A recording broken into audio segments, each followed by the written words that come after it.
All right, so today I want to give you the number one tip to get the absolute best roofing job ever. There's 100 little tips that you can do, right? We can talk about different things you can do with shingles, right? We can talk about the best timing to do your roof.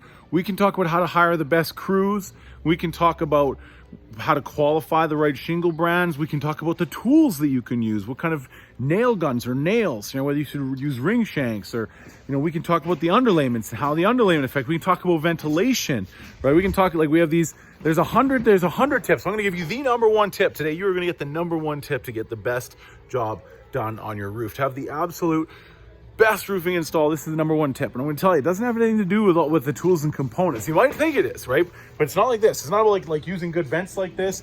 It's not even about the type of setup you use. It's not even the amount of hours. It's not like, oh, maybe we do 4 6-hour days or two 12-hour days, right? It's not about the timing or the weather. I'll tell you right now, this here, and I didn't think of this, the customer thought of this, but this is right here the number one tip on getting the best roofing job ever. And this is it right here. Look at this.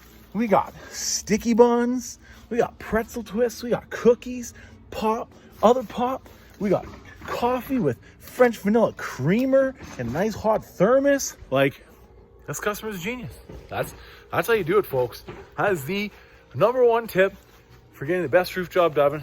Now, granted, we're pretty lucky. Customers do this for us all the time. I love that they do this. This is super cool. But I mean, it's super sweet. The roofers really appreciate it. Happy workers are great. We bring Gatorades and drinks and lunches and stuff like this all the time. But when a customer actually takes the time to do something like this, I mean, you're going to get a good job. Like, you're going to get the roofers to love you. It's the smartest thing you could ever do.